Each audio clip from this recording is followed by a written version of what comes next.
Segment of the show for today.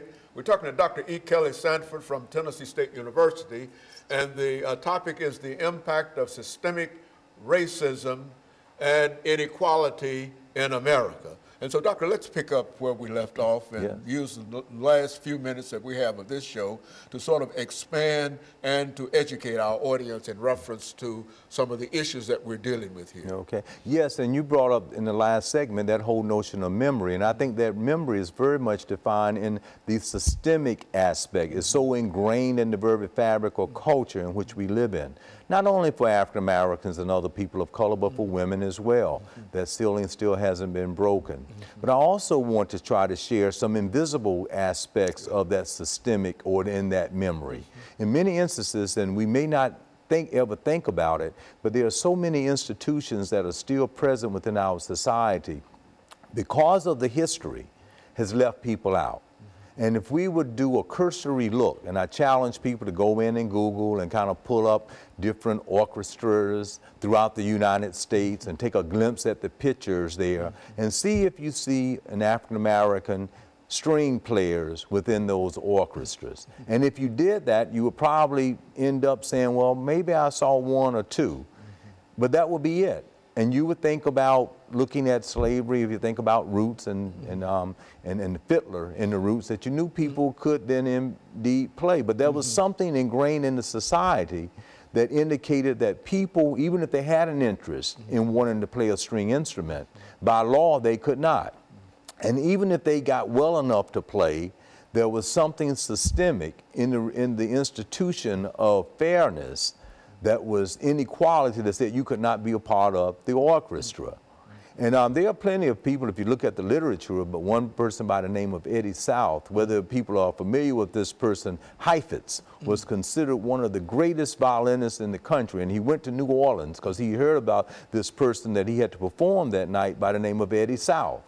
And he went and played the piece that he was going to perform as a solo, Heifetz did, with Eddie South, and note for note, Eddie South was able to play. He said, my goodness, you should be able to play anywhere in the world. But because of the pigmentation of his skin, the systemic nature of racism and inequality, he was not able to be a part of an orchestra. Today, whatever the date is, 2017, and if you do a cursory look at those pictures, you will find the same issue right now that you would have found then. And why?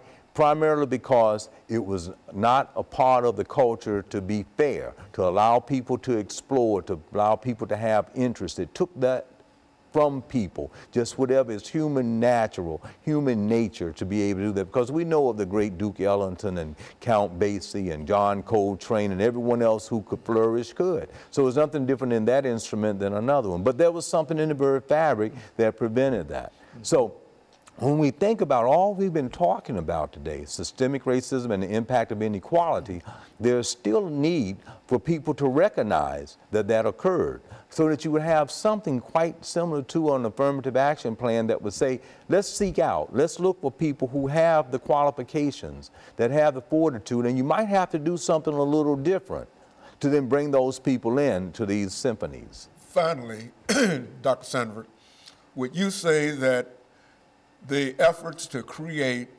African study departments and various kinds of inclusive kinds of organizations on college campuses is an attempt to try to reach at this memory and really change this memory at an early age? In other words, even elementary school children who have an opportunity to live and work with one another, different races, different religions, and et cetera, that is an effort and a method whereby this system, systemic racism and inequality might be dealt with, even though we might never erase it because of memory, but we might be able to deal with it much more effectively than we're doing. That's absolutely. And I've been in the charge of doing that now for really all of my educational career in diversity and education and having a curriculum that is more diverse, even in kindergarten, leading through high school, and then at institutions of higher education.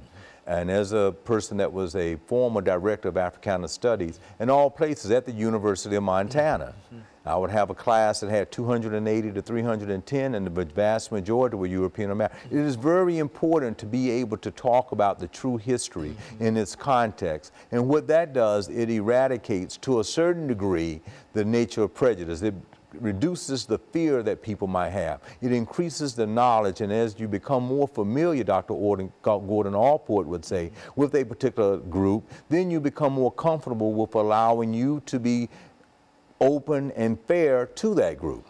So back to your point, I think, yes, it's very important to have this within all of the educational system to try to help people to have a better understanding of different ethnic groups and diversity in not only for different ethnic groups, but also for women, also for gay brothers, lesbian, groups of people in our society, so that we can have laws that would change, opportunities that will increase, and that would help people a lot. The only way we can end racism or sexism in America is through diversity. That is bringing different races, sexes, and everything else together and having them to understand and to know more about one another. We can then start dealing with this systemic aspect of it. Is that what we're saying? That's exactly what we are saying. From the curriculum to then to the integration or the segregation of programs to the inclusion. But I would like to say, social psychologically and sociologically, that it has to be recognized. If that issue or concern is not recognized as a reoccurring pattern, then you will not have an individual in there to then want to do it. So I think this education will certainly assist in that effort. But if you don't see it, then you can always just continue in the same way that it has always been done. And people will kind of applaud that. And we have to see that as a positive, to be able to be inclusive versus exclusive of groups of people being a part of.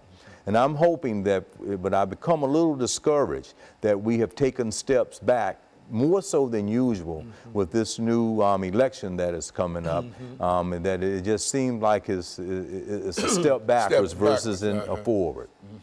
Yes, and it's sad. You know, Dr. Sanford, I think over the last couple of minutes that we have here, if we think in terms of solutions, we can say that separate institution, whether that be an educational institution or whatever kind of institution, whatever kind of race, these are things that are against this idea of bringing about a better understanding of various individuals within our society. Absolutely, because I think one of the strong thrusts that has been worked on for over these years, even with the Supreme Court justice, has been inclusion with diversity. It has come before the Supreme Court a number of times, and each time with Sandra Day O'Connor's, as well as recently with support of diversity, not only at institutions of higher education, but also in the workforce. They see the strength, not it being negative, that you are being inclusive, that you are having different groups represented. And that should be looked at as being positive versus being negative. And I hope that we can continue to work in that vein and understand that, because there's still a lot of work to do. At the higher echelons of employment, as far as education, those who are working there, you'll still find fewer people of color